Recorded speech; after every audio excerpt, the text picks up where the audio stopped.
చౌతురది Shaheen. Latest updates కోసం ఎల్లప్పుడూ చూస్తూనే ఉండండి 37 న్యూస్.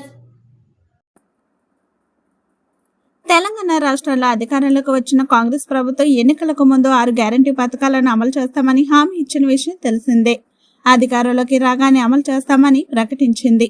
కాంగ్రెస్ కోరినట్టే ప్రజలు ఓటేసి కాంగ్రెస్ తెలంగాణలో పట్టం కట్టారు. ఇప్పుడు కాంగ్రెస్ తాను ఎన్నికల ముందు ఇచ్చిన హామీలను నెరవేర్చుకునే పనిలో పడింది. దీనిలో భాగంగా సీఎంగా రేవంత్ రెడ్డి ప్రమాణ స్వీకారోత్సవం రోజున మహాలక్ష్మి పథకాన్ని ప్రారంభించగా, తర్వాత ఆరోగ్యశ్రీ పథకంలో వైద్య ఖర్చులకు అందించే సాయాన్ని 5 లక్షల రూపాయల నుంచి 10 లక్షల రూపాయలకు పెంచారు. తర్వాత 6 గ్యారంటీ పథకాలను లబ్ధిదారులకు అందేలా చర్యలో భాగంగా డిసెంబర్ 28వ తేదీన ప్రజాపాలన పేరిట దరఖాస్తులను స్వీకరించారు. ప్రస్తుతం ఈ దరఖాస్తులన్నీ డిజిటలైజ్ కాగా వెరిఫికేషన్ నడుస్తుంది.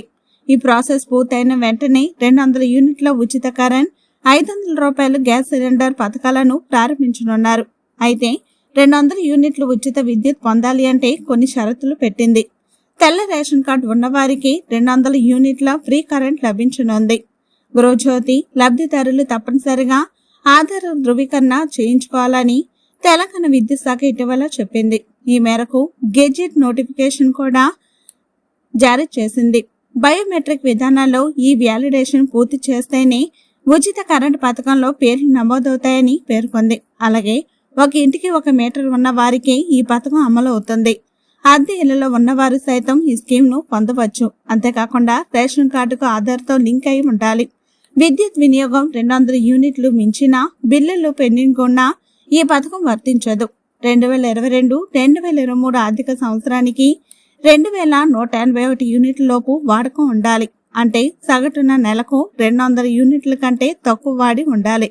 ఒక వినియోగదారుడు 1500 యూనిట్లు కరెంటు వాడితే దానికి 10% కలిపి 12 నెలలకు విభజించి ఆ యూనిట్లను మాత్రమే ఉచితంగా ఇస్తారు.